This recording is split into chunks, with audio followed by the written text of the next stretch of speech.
बसिरहनुभएका मेरो सम्पूर्ण आदरणीय दर्शकहरूमा मेरो न्यानो अभिवादन। यतिखेर हामी जली टाइम्स परिवार भेला भएको छौँ। विशेष यो भेला भएको कारण आज बेग्लै छ। आज 13 जुलाई गत अनुसार 29 असार विशेष यो एउटा स्पेसल डे भनेर हामी मान्न सकिन्छ। यसलाई आजको दिन आदिकवि उपाधिले चिनिने हाम्रा कवि भानुभक्त आचार्यको जन्मदिन भनेर मानिन्छ। आज यस्तै कोभिड-19 अर्थात् कोरोना भाइरसको कारणले गर्दा लकडाउन विश्वभरि नै अर्थात् कतिवटा जग्गाहरूमा क्षेत्रहरूमा लकडाउन चलिरहेको अवधिमा विराट रूपले यो जन्मदिनलाई पालन गर्न नसके तापनि हामी जली टाइम्स परिवार भने यसरी एउटा सानो रूपमा भएर हामीले यो जन्मदिनलाई पालन गरिरहेका छौँ।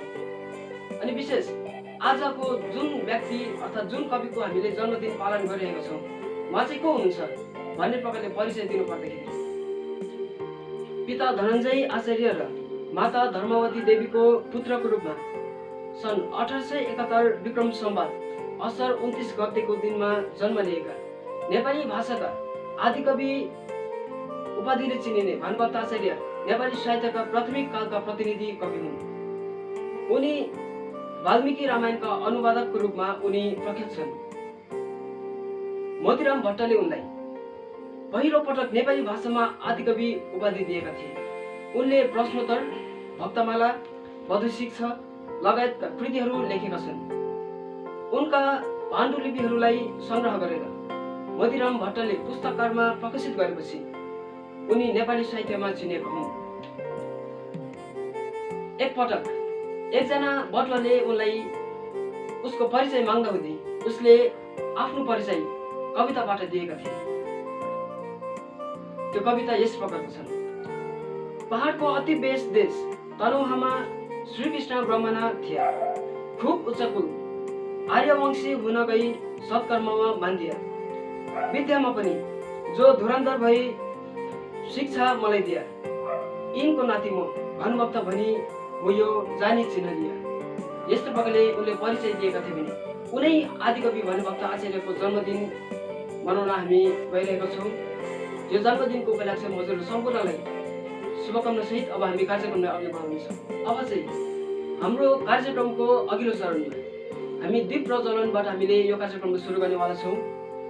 र यो दीप प्रज्वलन चाहिँ हाम्रा मङ्गलजुङ क्षेत्रका एक कवियात्री साहित्यकार मिस शर्मिलाको हातबाट हामी उहाँको बाहुलीबाट हामी यो दीप प्रज्वलन गर्नेछौँ।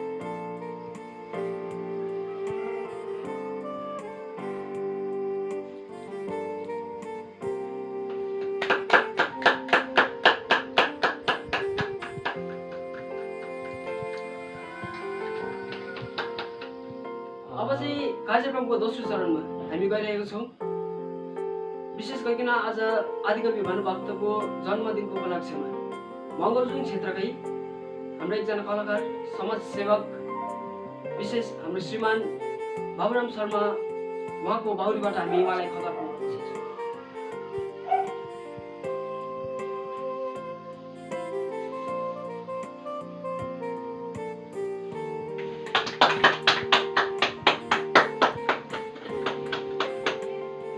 अब हामी कार्यक्रमलाई पूर्ण रूपले अघि बढाउने क्रममा हामी गइरहेका छौँ। विशेष अब हामी परिचयको क्रममा जानुपर्दा म विवेक साकी यतिखेर हजुरहरू यसरी बोलिरहेको छु भने अब हामी यहाँ एकत्रित भएका विशेष जली टाइम्स परिवारका सदस्यहरूसँग हामी परिचय लिकन हामी यो कार्यक्रम अघि बढाउनेछौँ। हाम्रो पल्लो छेउमा हाम्रो यहाँ अङ्कल हुनुहुन्छ, श्रीमान उहाँ विशेष गरिकन कलाकार हुनुहुन्छ, साथै समाजसेवक उहाँ हुनुहुन्छ। उहाँ चाहिँ श्रीमान बाबुराम शर्मा हुनुहुन्छ। साथै यहाँनिर हाम्रा मङ्गलजुङ क्षेत्रकै वरिष्ठ साहित्यकार, कवि, लेखक, मुक्तकार भनेर सायद धेरैले चिन्नुहुन्छ होला। उहाँ हाम्रो मङ्गलजुङ क्षेत्र तल्लो विभागका श्रीमान नवीन पजहर प्रधान हुनुहुन्छ। साथै यहाँनिर मङ्गलजुङ क्षेत्रकै नारी हस्ताक्षर भनौँ कवियात्री साहित्यकार उहाँ हुनुहुन्छ मिस श्रीमती शर्मिला प्रधान। साथै यहाँनिर हाम्रो हुनुहुन्छ जली टाइम्सकै एक सदस्य, साथै उहाँ एक कवि पनि हुनुहुन्छ, उहाँ हुनुहुन्छ सर भूषण राई। दर्शकबिन यतिखेर अब हामी कार्यक्रमलाई अघि बढाउने चेष्टा गर्दै अब चाहिँ यो कार्यक्रममा अझै सुन्दर बनाउने हाम्रो प्रयासमा विशेष आज हामी सम्पूर्ण जली टाइम्स परिवार मिलेर रामायण पाठन गर्न गइरहेको छौँ। अब हामी यस कार्यक्रममा रामायण पाठन गर्नेछौँ। लोक पुगी गया लोको लोहित बनी ब्रह्मा ताई थियो पर्या चरणमा खुसी गराया बनी क्या सोचौ तिमी सोध भन्छु म भनी मर्जी भयो त्यो जसै ब्रह्माको करुणा बुझेर ऋषिले बिन्ती गरायो जसै हे ब्रह्मा जति हुन् शुभ सबै सुनिरहन्छु कसैको बाँकी छैन तथापि सुन्न अहिले इच्छा पोयो गर्दछु आउला जब यो कली बखतमा प्राणी दुराचार भई गर्छन् सब पाप अनेक तहको मिचुक मतिमा गई। दर्शकबिन हामीले रामायण पाठकलाई हामीले गरिसिँदैसकेको छौँ भने अब हामी कार्यक्रमको अघिल्लो चरणमा हामी बढ्दै जानेछौँ र विशेष गरिकन आज हामी माझमा कम्ती भए तापनि यहाँनिर धेरै जसो चाहिँ लेखकहरू हुनुहुन्छ, साहित्यकार हुनुहुन्छ, कवियात्री कविहरू हुनुहुन्छ। अनि विशेष गरिकन आज आदिकवि भानुभक्त आचार्यको जन्मदिनको उपलक्ष्यमा हामी केही कविहरूबाट, कवियात्री लेखक साहित्यकारहरूबाट हामी उहाँले रच्नुभएका केही कविताहरू हामी सुन्नेछौँ। विशेष गरिकन यो कार्यक्रमको पहिलो चरणमा श्रीमती शर्मिला प्रधानबाट भानुभक्त सम्बन्धित हामी केही कविताहरू सुन्नेछौँ। नमस्कार, म शर्मिला प्रधान र आज भानुभक्तको जन्मदिन अर्थात् भानु जयन्ती र हजुरहरू सबैलाई भानुभक्त जन्मोत्सवको हार्दिक शुभकामना टक्राउँदछु। र कवितापट्टि लाग्नु अघि म भानुभक्तलाई बुझ्नको लागि चाहिँ म एक दुईवटा कुरा यहाँ भन्न चाहन्छु है। भानुभक्तलाई हामी जुन आदि कवि भन्छौँ है, त्यो चाहिँ अब किन भनियो आदि कवि होइन, किन उपाधि दियो त? अब यो आदि कवि पछि आएर समालोचकहरूले पनि अब यसलाई कति तर्क भइदिया, किनभने कतिले आदि कवि मानेनन् तर कतिले आदि कवि नै मानेका छन्। किनभने आदि कवि भनेको त प्रारम्भिक सुरुका कवि हुन्, तर यसमा चाहिँ के भयो भने भानुभक्त सुरुका कवि मतलब भानुभक्तको समयमा अर्थात् समयकालीन है, त्यहाँ त्यो समयमा पनि भानुभक्त सँगसँगै कविहरू त थिए, तर भानुभक्तको समयमा सबै कविहरू थिए, उहाँहरूले लेखे, नेपाली साहित्यमा पनि कविताहरू लेखे, तर उहाँहरूको साहित्यमा नेपाली भाषामा पनि लेखे, तर उहाँहरूको कृतिहरूमा, उहाँहरूको रचनामा चाहिँ संस्कृतको बाहुल्यता देखिएको थियो भने यहाँ भानुभक्तको तुलनामा चाहिँ उहाँले लोक लवज जनजीवनको जिब्रोको प्रयोगमा मतलब नेपाली भाषा साधारणभन्दा साधारण पाठकहरूले बुझ्ने, एकदमै यो गाउँ बस्तीका मानिसहरू, घाँस काट्ने मानिसहरू, कृषकहरूले सबैले बुझ्ने भाषामा उहाँले रच्नु भएका हुन् कविताहरू। र जति पनि उहाँको समयमा कविहरू थिए जस्तै बसन्त शर्मा होइन, अनि रघुनाथ पोखरेल, पतञ्जलि गुजरात, उहाँले पनि कविताहरू लेखे, तर उहाँहरूको कवितामा क्लिष्टता थियो, संस्कृतको बाहुल्यता थियो र उहाँहरूको चाहिँ कविता जनमानससँग पुग्न सकेनन्, किनभने उहाँहरूको कविता रचनालाई पाठकले बुझ्न सकेन। तर यता भानुभक्तका रचनाहरूलाई चाहिँ एकदमै जनमानसले एकदमै उहाँको मानसिकतालाई हेरेर नै मानसिकता जुन बुझ्ने मानसिकता छ है, भानुभक्तले अरे यो नेपाली भाषामा पनि लेख्न सकिँदो रहेछ त, साहित्य रच्नु सक्दो रहेछ भनेर चाहिँ उहाँले यो कविता लेख्नु भएको नेपाली भाषालाई श्रीवृद्धि विकास गरिएको हो। र आज जुन यो आधुनिक अहिले जुन यो स्थितिमा है, जुन अहिले वर्तमानमा जुन नेपाली भाषाको स्तर छ, यो सबै हाम्रो श्री भानुभक्त आचार्यको ठुलो योगदान छ नेपाली साहित्यमा। र उहाँले ठुलो योगदानहरू दिनुभएका छन् है। उहाँका जस्तै कृतिहरू होइन, बौद्ध शिक्षा, प्रश्न उत्तरी, भक्तमाला, यहाँ चाहिँ भाषा शैलीहरू एकदमै सरल सहज छन्। यहाँनिर एकदमै सबै मान्छेले बुझ्ने प्रकारले लेखिरहेका छन्। र यसै र अहिले आधुनिक कालमा के छन् भने विसङ्गति मौलाएका छन् र आधुनिकताको मात लागेको छ। र यही सन्दर्भमा मैले एउटा कविता लेखिएको छु र यो कवितालाई नै त्यही सन्दर्भलाई प्रकाश पर्दै एउटा कविता लेखेको छु र मेरो कविताको शीर्षक छ भानु तिम्रो यादमा। र कविता यस प्रकारले छ। भानु तिम्रो यादमा कति सुहाएको छ शालिगमा घाँसीको प्रेरणा र मोतीको उपाधि। कति सुहाएको छ शालिगमा घाँसीको प्रेरणा र मोतीको उपाधि।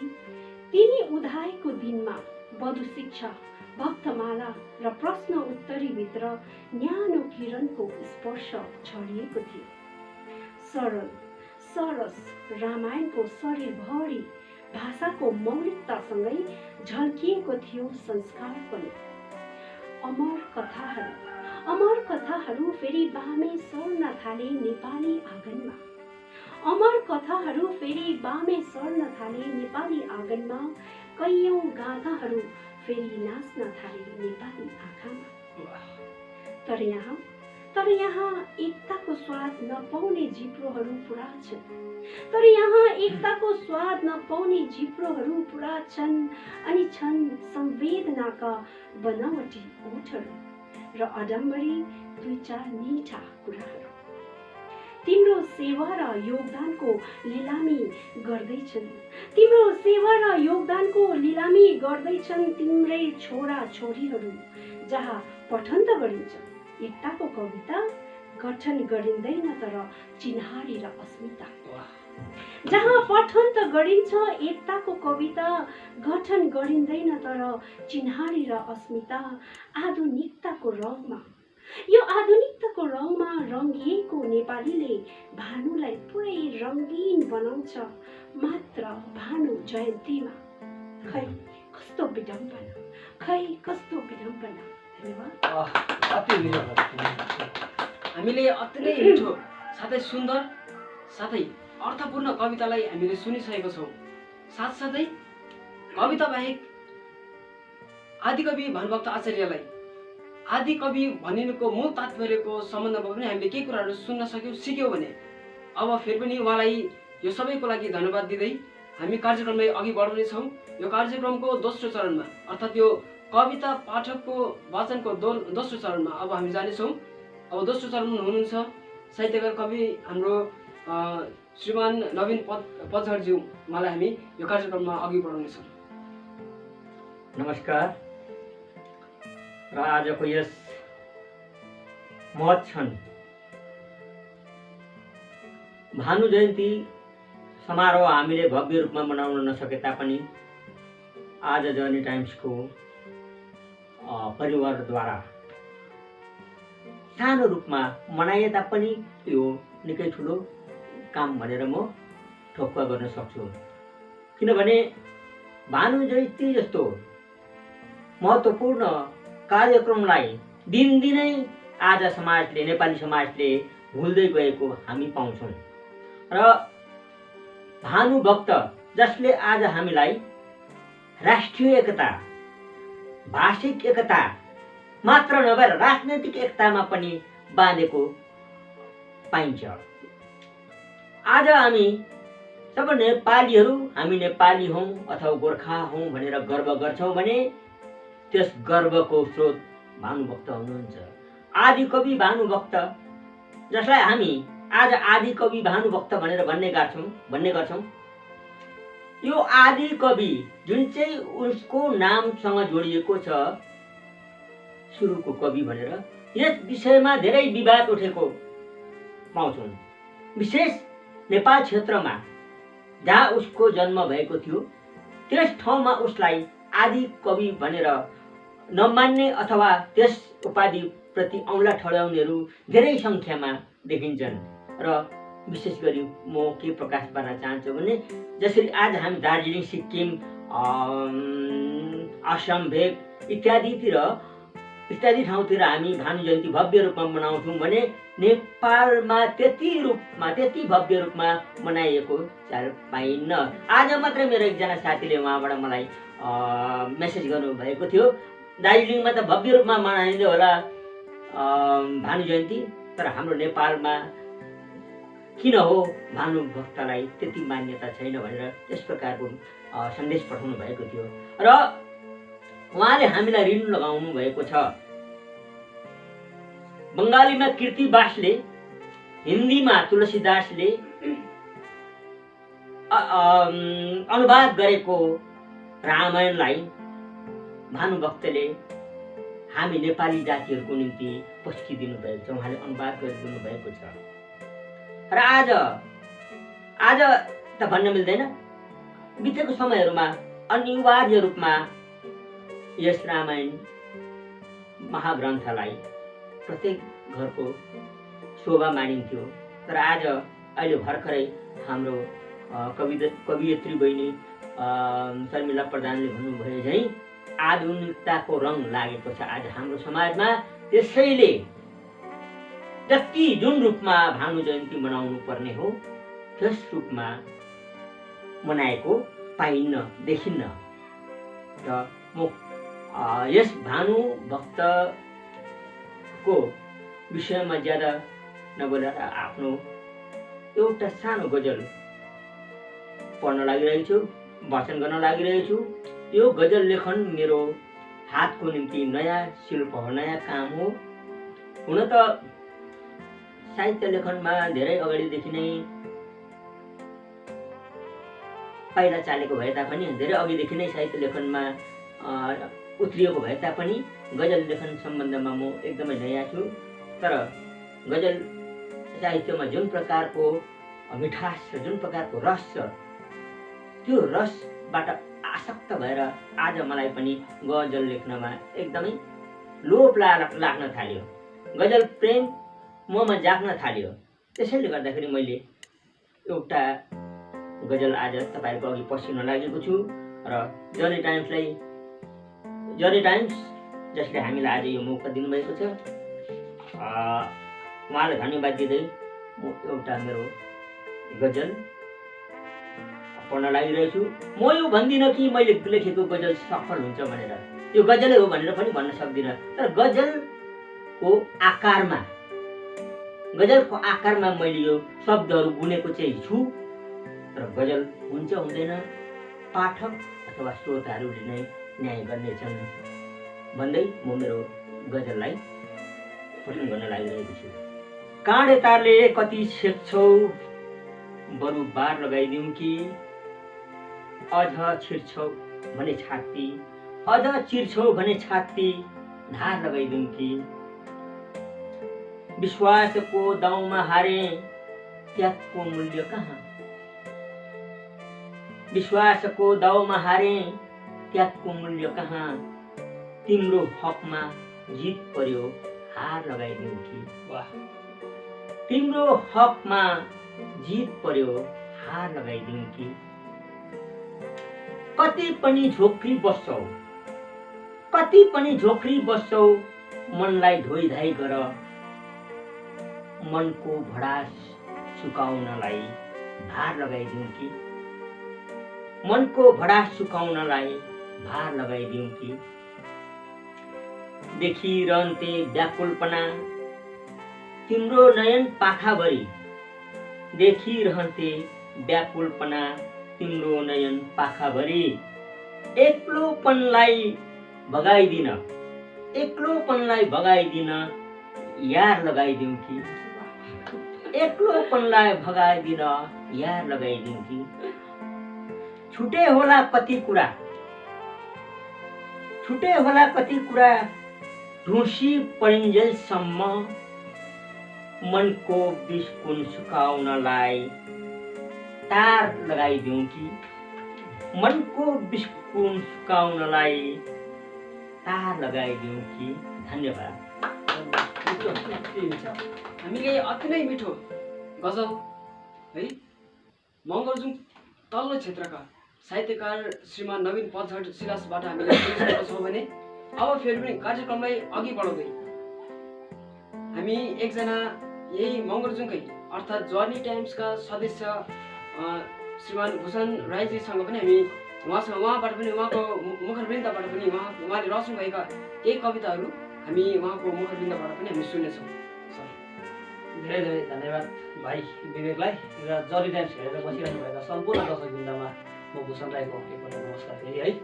र आज भने विश्वव्यापी एउटा सङ्क्रमणले घेरिरहेको समयमा हामी यहाँ मञ्चमा 5 जना सर्जकहरू बसिरहेका छौँ र खासै कुरो भन्नुपर्दा चाहिँ आज यहाँ वस्तुको मूल औचित्य के छ भन्दाखेरि पहिलाबाट बताइसकिहाल्नु भएको छ, तरै पनि विश्वभरि छरिएर बसेको गोर्खा जातिलाई यो भाषा दिने एउटा हाम्रो एकदमै धुरन्धर कवि भानुभक्त आचार्यज्यूलाई आजको दिनमा भुल्नु र यसो सङ्क्रमणले गर्दाखेरि उहाँलाई पछाडि राख्नु भनेको हाम्रो सबैभन्दा ठुलो हार हो र हाम्रो एउटा कमजोरी पनि हो। उहाँलाई बिर्सिनु भनेको मतलब चाहिँ हाम्रो कमजोरी हो र उहाँलाई हामी जे जस्तो प्रकारले भयो भने उहाँको एउटा जन्म जयन्तीलाई हामीले पालन गर्नुपर्ने हुन्थ्यो र गर्नुपर्छ पनि र आज हामीले त्यसको पालन स्वरूप हामी सानो एउटा कोठामा बसेर भए पनि जर्नी टाइम्स टोलीले यो पालन गरिरहेका छौँ। र अब भानुभक्त आचार्यको बारेमा सबै पूर्ववक्ताहरूले बताइहाल्नुभयो, सर्जकहरूले बताइहाल्नुभयो भानुभक्तलाई किन आदिकवि भने। हुन त भानुभक्त आचार्यभन्दा अगाडि धेरैजना कविहरू हुनुहुन्छ र नेपाली साहित्यमा आजसम्मै पाइएको सबैभन्दा पुरानो कविता मैले अध्ययन गरे अनुसार पृथ्वीनारायण शाह भन्ने कविता जो सुवर्णेन्द्र दासले लेखेको हो त्यो चाहिँ एकदमै पुरानो एकदमै सबैभन्दा पहिलो कविता हो।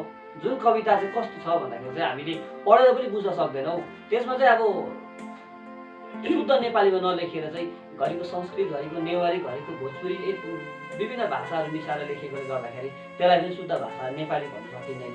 तर हामीले शुद्धभन्दा शुद्ध नेपालीमा कविता रच्न सिकाउने एकै मात्र कवि हुनुहुन्थ्यो श्री भानुभक्त आचार्यज्यू र उहाँलाई नै त्यसैको फलस्वरूप उहाँलाई हामी भानुभक्त आचार्यलाई आदिकवि भन्ने गर्छौँ। र निबन्धकार, कवि, साहित्यकार आँसु कवि लक्ष्मीप्रसाद देवकोटाज्यूले त साहित्यमा नेपाली साहित्यका सर्वश्रेष्ठ पुरुष भनेर उहाँले घोषणै गरिसक्नु भएको छ।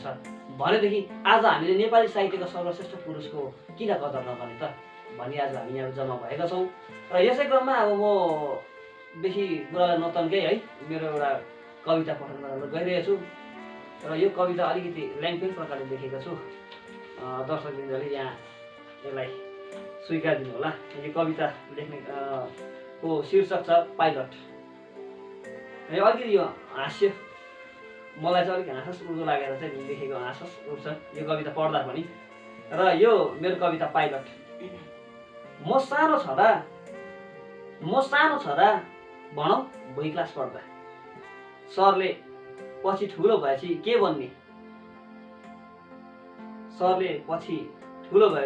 बन्ने, यो बोधो गिदीमा त्यो टिक्को प्रश्न गर्नुहुँदा निन्द्राबाट बिउजे जस्तै सपनाबाट उड्दै हो कि विपनामै रमाउँदै चुरुक्क उठी टाउको खनाउँदै झट्ट भन्ने गर्थे हजुर पाइलट। सबै साथीहरू गलल हाँस्ने गर्थे मेरो लक्ष्य राम्रो लागेर हो कि गिल्ला गरेर। थाहा हुन्थेन म पाइलटलाई। यसरी नै जसो तसो अङ्कुशेले तानतुन पार्दै ठुलो क्लासमा पुगेछु।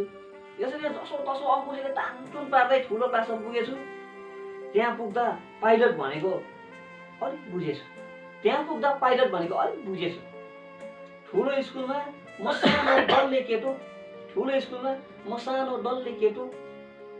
पहिलो लहरमा बस्दा फेरि सरले ओइ केटो, पछि ठुलो भएपछि के भन्ने? यो डल्ले केटोलाई गतिलो प्रश्न गर्नुहुँदा फेरि टाउको कनाउँदै एकछिन सोचेर त्यो पल्टनको पलाई मात्र लिएर, त्यो पल्टनको पाइलटको पलाई मात्र लिएर झट्ट भन्ने गर्थे, हजुर पल्टन जाने। सबै साथीहरू गल्ल हाँस्ने गर्थे।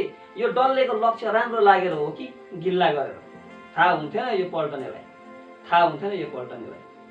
जसो तसो तानतुन पारेर भयो नि स्कुल सिद्धियो, जसो तसो तानतुन पारेर भयो नि स्कुल सिद्धियो। आफ्नो लक्ष्य खोज्न हतार, पाइलट सोच्दा नि हाँस उठ्ने, पाइलट सोच्दा नि हाँस उठ्ने। पल्टन कोसिस गर्यो, नाप तौल उचाइ केही मिलेन यो डल्लेको। बिस्तारै बरु थाहै नपाई पाइलटको प अनि पल्टनको प मिलाएर पागल फेरिको बन्न पुगेछ यो डल्ले। तर आज बोधो गिरी भएको यो डल्ले केटो, आज यो बोधो गिरी भएको डल्ले केटो सपनाको पाइलट बन्न भने पुरा सफल बनेको छ। आज म मेरो प्राणप्रिय डल्लीलाई, मेरो स्नेही छोरी अनि परिवारलाई मेरो सपनाको जहाजमा बसाई धेरै टाढो टाढो सफर गराउन लैजाने गर्छु। जब उनीहरूको इच्छा र आशाहरू पुरा गर्न सक्दिनँ, जब उनीहरूको इच्छा र आशा पुरा गर्न सक्दिनँ, त्यतिखेर उनीहरूलाई विश्व भ्रमण गराउँछु मेरो सपनाको जहाजमा। तब त उनीहरू खुसी हुँदै मलाई अङ्कमाल गर्दै भन्ने गर्छन्, हाम्रो खुसीको संसारको सफल पाइलट, हाम्रो खुसीको सफल पाइलट। धन्यवाद है। एकदमै सुन्दर कविता अनि अनुभवसहित उहाँले रच्नु भएका यो कविता सायदै सम्पूर्ण दर्शक अनि श्रोताबिनहरूले छलङ्गै पनि बुझ्नुभयो अनि हाँस्नु पनि भयो है। एकदमै मिठो कविता, उहाँको जुन आफूले भोगेका अनि अनुभव गरिरहेको कुरालाई लिएर चाहिँ रच्नु भएको कविता मैले पनि पहिलोचोटि सुन्दैछु है। एकदम खुसी लाग्यो अनि रमाइलो पनि, यो कविताले पनि मलाई पनि एकदमै रमाइलो महसुस मैले पनि गरिरहेको छु। अब यही कार्यक्रमलाई अघि बढाउँदै फेरि पनि हामीले जुन अहिले कविता गजल पठनको कार्यक्रम हामीले गरिरहेको छौँ, यो पहिलो चरण भयो भने अब हामी फेरि एकैचोटि हामी दोस्रो चरणमा हामी जानेछौँ। अनि किनभने उहाँहरूले सबै हामी जतिजना यहाँ हुनुहुन्छ, जतिजनाले वाचन गरिरहेका छन्, पाठन गरिरहेका छन्, तिनीहरूले दुई दुईवटा कविता अनि आफ्नो गजलहरू लिएर आएको छन्। त्यसको कारण हामीले फेरि पनि अब सेकेन्ड राउन्डमा हामी जाँदैछौँ।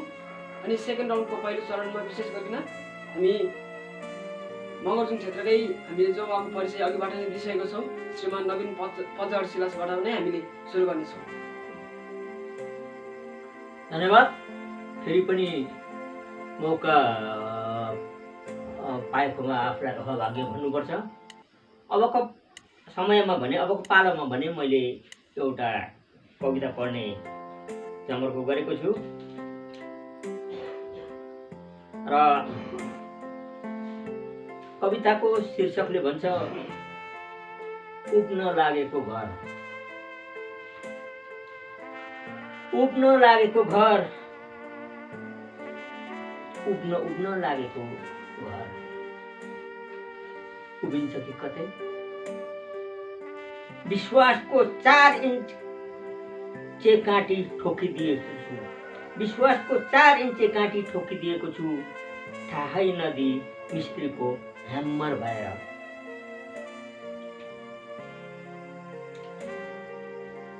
उब्नु नउब्नु, अड्नु नअड्नु, उब्नु नउब्नु, अड्नु नअड्नु जगमा भर पर्ने कुरा हो अथवा फाउन्डेसनमा भर पर्ने कुरा हो।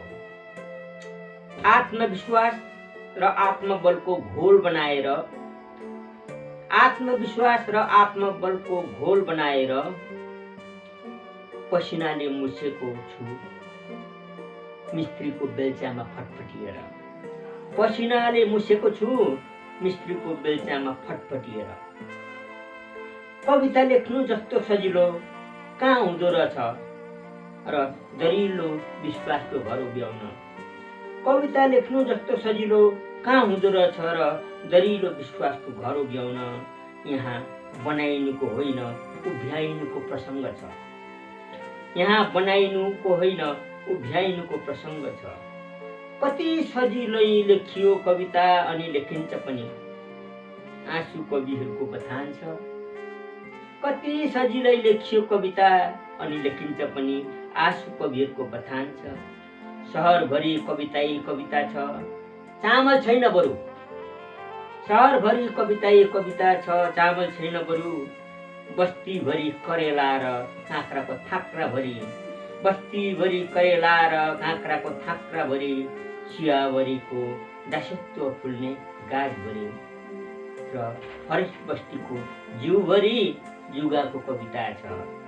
चियाबारीको दासत्व फुल्ने गाछभरि र फरेस्ट बस्तीको जिउभरि जुगाको कविता छ।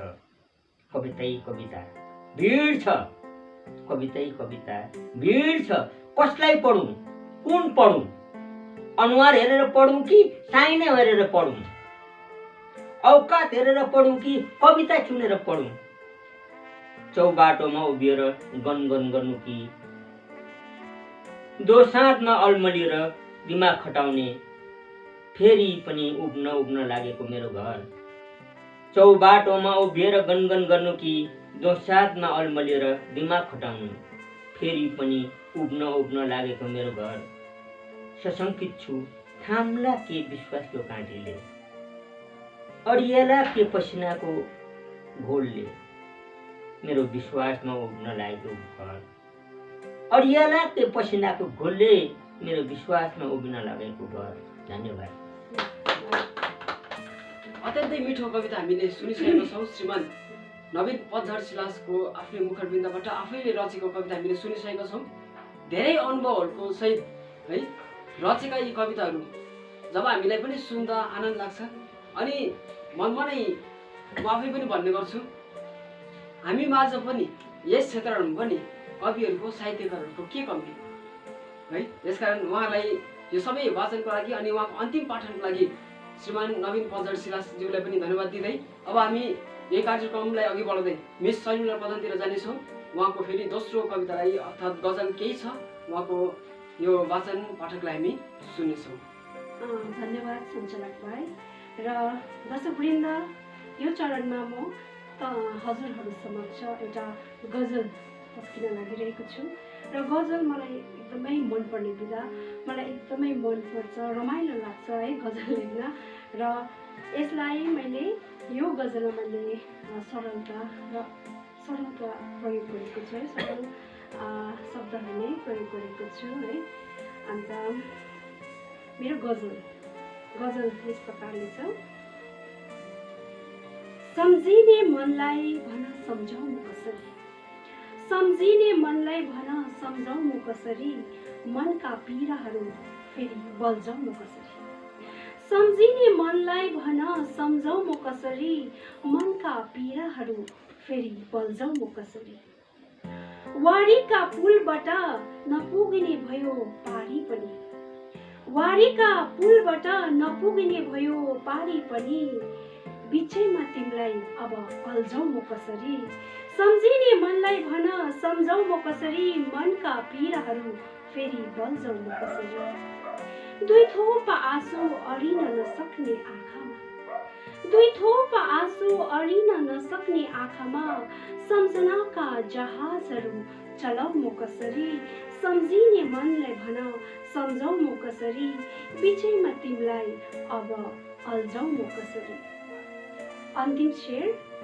हुरीले उडाइ लगेका यादगार क्षणहरू, हुरीले उडाइ लगेका यादगार क्षणहरू, हावाकै आगोमा सबै जलाउनु कसरी। वारीका पुलबाट नपुग्ने भयो पारी पनि, सम्झनाका जहाजहरू जलाउनु कसरी। सम्झिने मनलाई भन सम्झाउनु कसरी, मनका पीडाहरू फेरि बल्झाउनु कसरी। धन्यवाद।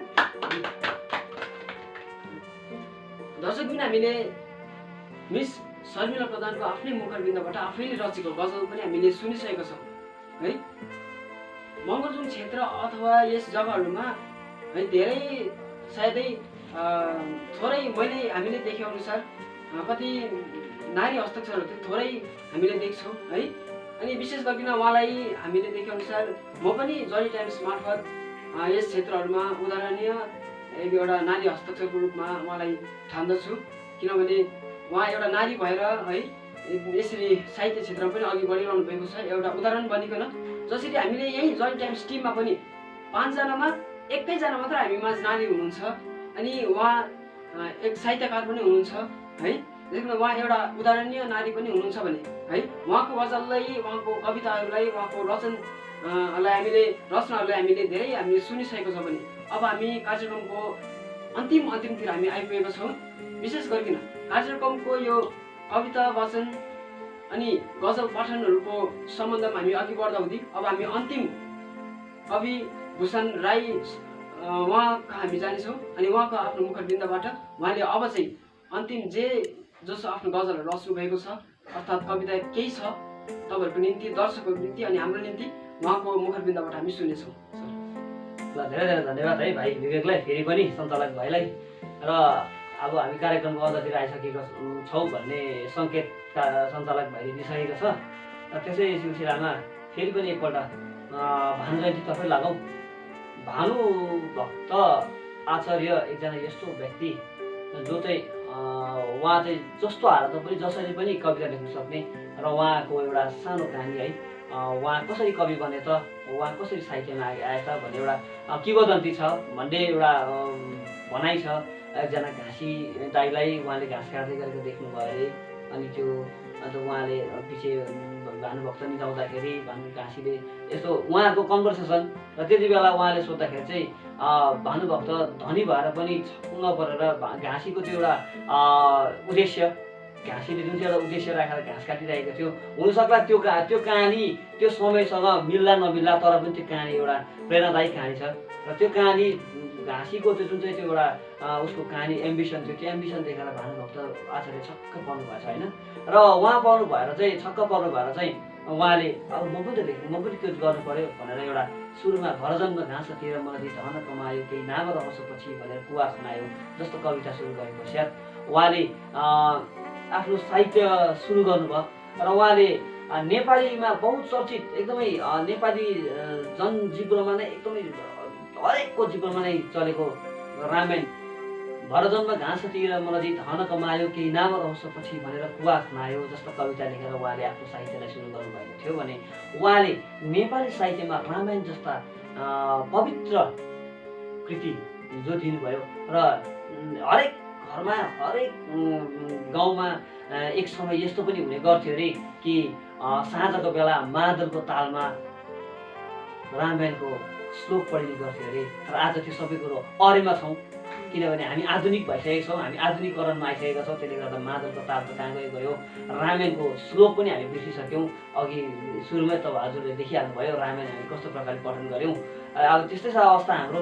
जे जस्तो भए पनि भानुभक्त आचार्यले हामीलाई एकदमै राम्रोसँगले नेपाली भाषालाई शुद्ध गरिकन हामीसँग ल्याइदिनु भएको छ र उहाँलाई हामी धन्यवाद दिन्छौँ। र यसरी भारतीय नेपाली साहित्यमा जगतमा 13 जुलाईको दिन भानु जयन्ती मनाइन्छ भने नेपालमा 29 गते असारमा उहाँको भानु जयन्ती मनाइन्छ। तर यस वर्षको 206 भानु जयन्ती भने यसरी खल्लो प्रकारले मनाउनु पर्यो। यो हाम्रो परिस्थिति विश्वभरि नै यस्तो छ। तरै पनि अब यस्तो मनाउँदै भए पनि अब म आफ्नो कवितातर्फ लाग्छु। म एउटा कमानेको छोरो, कमानले जन्माएको, कमानमै हुर्केको, कमानमै बाँचेको र एउटा कमानको कविता लिएर आएको छु, चियाबारीको कविता, चिया कविता। र यसको शीर्षक छ उसको थकाइ मालिकको कमाई। यो हुन त यो मेरो कविता पुरानो कविता हो, यो पुरानो डायरीबाट निकालेर आएको। आज किनभने म चियाबारीमा जन्मेको कारणले गर्दा म यस्तो कार्यक्रममा चियाको कविता पढ्नुपर्ने हुन्छ, त्यस कारणले गर्दा म हजुरहरूको अगाडि यो चिया कविता लिएर आएको छु। उसको थकाइ मालिकको कमाई। आलारामको सुरमा घण्टाको तालमा, आलारामको सुरमा घण्टाको तालमा आफ्नो शिशुलाई स्तनपान गराई रोटीको टुक्रा घाँटीमा बोकी कुद्छन् आफ्नो मेलोमा एउटा नयाँ सपना र धेरै इच्छाहरू। 1 लिटर पानी सिसा र तिर्पलमा कुकुर आफ्नो सपना र इच्छाहरू मेलोमा पुगी बाँड्छन् 2 पात सिरोलाई। आफ्नो सपना र इच्छाहरू मेलोमा पुगी बाँड्छन् 2 पात सिरोलाई। चियाको गाँठसँग हाते मालो र लुकीचोरी खेल्दै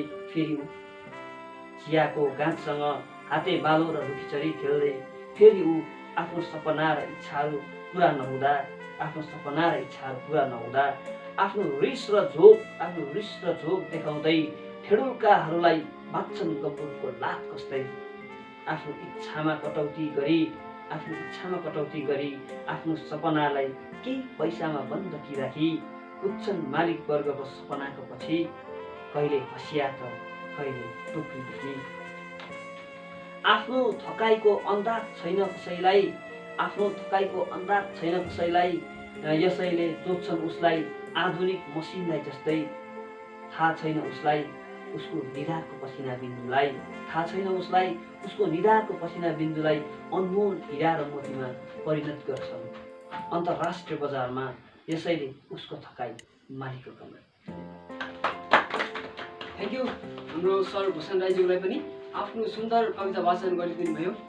अनि विशेष गरिकन आज हामीले यो सानो कार्यक्रम हामीले गरे तापनि है हामीले एउटा ठुलो नै काम हामीले गरेको जस्तो महसुस भइरहेको छ। जस्तो अघि नै सरले पनि भन्नुभयो, यो सङ्क्रमण अर्थ यो कोभिड-19 को अवधिमा जतिले यो यति महान व्यक्तिको यो एकदम जन्मदिनलाई अर्थात् यो विशेष दिनलाई है मानिरहेको छैनन् भने है मान्दैनौँ भने हामी हारिरहेको हुन्छौँ भने। तर हामीले भन्नु चाहेको मतलब जतिले तपाईँहरूले यदि यो कुरालाई आज मान्यता दिनु भएन तपाईँहरू निज भनेर हामीले भन्न चाहेको होइनौँ। तर हामीले चाहिँ एउटा राम्रो काम गर्यो भनेर हामीले एकदम यो अनुभव गरिरहेको छौँ।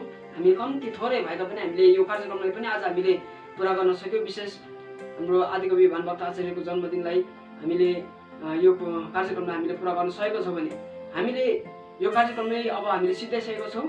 र यसको समीक्षा चाहिँ हाम्रै श्रीमान बाबुराम शर्माज्यूलाई हामी सुनिँदछौँ समीक्षाको निम्ति। नमस्ते। र जर्नी टाइम्सद्वारा आयोजन गरिएको यस 2006 भानु जयन्ती कार्यक्रम एउटा यो पारिवारिक रूपमा जर्नी टाइमको पारिवारिक रूपमा हामीले यो प्रस्तुत गर्न खोजेको र सानो कार्यक्रम थियो। तर यो कार्यक्रम म सानो होइन ठुलो कार्यक्रम यसलाई भन्छु। र आज सर्वप्रथम यहाँ एउटा साहित्यिक गोष्ठी जस्तै नै कार्यक्रम भयो। र सर्वप्रथम हाम्रा नवीन पत्रकारज्यूले पहिलो गजल पढ्नुभयो, त्यसपछि कविता। खुबै राम्रा गजल थिए अनि कविता पनि धेरै राम्रो। र त्यसै गरी दोस्रो चरणमा हाम्रा शर्मिला मिस जो हाम्रा यहाँका नारी हस्ताक्षर र उहाँलाई हामी यहाँको एउटा ऐतिहासिक कवित्री नै भनेर भन्छौँ। उहाँले सुन्दर सुन्दर ढङ्गमा कविताहरू वाचन गरेर अनि सुन्दर सुन्दर कविताहरू पत्र पत्रिकामा लेखेर हामीलाई तथा धेरै श्रोताहरूको हृदयभित्र बसिसक्नु भएको छ। उहाँले पनि एउटा गजल अनि एउटा कविता पठन गर्नुभयो। पहिलो कविता भानुलाई नै समर्पित एउटा मिठो कविता हामीले सुनाउनु भयो। र म त धेरै यो कविताभित्र डुबिसकेको थिएँ। उहाँहरूको कविता पढ्दा, उहाँको कविता सुन्दा र उहाँलाई हामी यहाँ म धन्यवाद पनि दिन चाहन्छु। अनि त्यस्तै गरी यो जर्नी टाइम्सकै एउटा संयोजक महोदय उम्दा कवि भूषण राईज्यूले पनि दुईटा सुन्दर सुन्दर ढङ्गमा कविता भन्नुभयो। एउटा कविता पाइलोट, जसले जो आफू पाइलोट बन्नु नसके पनि एउटा काल्पनिक पाइलोट बनेर आफ्नो परिवारलाई धेरै आफ्नो त्यो काल्पनिक जहाजमा सफर गराएर धेरै टाढो टाढोको सफर गराउनु भयो। अनि हामीलाई पनि त्यो मिठो कविता सुनाएर हामीलाई पनि त्यो काल्पनिक जहाजमा धेरै धेरै टाढोसम्म पुर्याउनु भयो। त्यसै गरी उहाँको दोस्रो कविता जो शोषित अवहेलित चियाको बुट्टामा काम गर्ने हाम्रा आमा हाम्रा भावी सन्तानको विषयमा उहाँले सुन्दर कविता पढ्नुभयो र हामीलाई यो माहौल एउटा कविता माहौल साहित्यिक माहौल सृजना गरिदिनु भयो र हामीलाई धेरै टाढोसम्म डुबाएर लानुभयो। र त्यसै गरी जर्नी टाइमकै एक सदस्य भाइ विवेकले सञ्चालन खुबै सुन्दर ढङ्गमा यस कार्यक्रमलाई सञ्चालन गरेर यो कार्यक्रम सफलीभूत बनाउनमा उहाँको ठुलो हात छ र यसरी नै यो छोटो अवधिमा जर्नी टाइमले यो कार्यक्रम सफलीभूत सञ्चालन गरेर सफलीभूत बनाइदिएकोमा जर्नी टाइमलाई धेरै धेरै धन्यवाद दिँदै म मेरो यो भनाइ यिनै शेष गर्छु। धन्यवाद। धन्यवाद हाम्रो श्रीमान बाबुराम सर्वज्यूलाई विशेष केही शब्दहरू जर्नी टाइम्स मार्फत यो कार्यक्रमको अन्तिममा राखिदिनु भएको लागि। हामीले अब कार्यक्रमलाई अन्त गर्ने क्रममा हामी आइसकेका छौँ। सम्पूर्ण हाम्रो कार्यक्रम अन्त भइसकेको छ भने जर्नी टाइम्सलाई माया गरिरहनुभएका साथ दिइरहनुभएका सम्पूर्ण दर्शकहरूलाई पनि दर्शकहरूबाट पनि अब हामी बिदा दिन चाहन्छौँ। जसरी विगतका सम्पूर्ण कार्यक्रमहरूमा हजुरहरू जोडिरहनु भएको छ, साथै आउँदो दिनहरूको आगामी दिनहरूको कार्यक्रममा पनि हजुरहरू जोडिनुहोस् भन्ने हाम्रो इच्छा राख्दै हजुरहरूलाई यो सबै कुराको कामना गर्दै विभिन्न प्रकारको हाम्रो कार्यक्रमहरू छँदैछ। प्रत्येक शुक्रबारको साहित्यिक कार्यक्रम अक्षर वाटिका मार्फत, साथै मासिक कार्यक्रम नारी शक्ति हामीले सञ्चालन गरिरहेको छौँ। साथै जसरी हामीले अक्षर वाटिका अघि बढाइरहेको छौँ उसरी नै अन्य वाटिकाहरू पनि हामीले यसरी चलाउने सुरु गर्ने हामीले जो इच्छा राखेको छौँ। यी कार्यक्रमहरूको प्रतीक्षामा पनि रहनुहोस् भन्दै आजको भानु जयन्तीको यो सुअवसरमा जुन हामीले कार्यक्रम गऱ्यौँ यस कार्यक्रमबाट पनि हामीलाई बिदा दिनुहोस्। Thank you so much. धन्यवाद।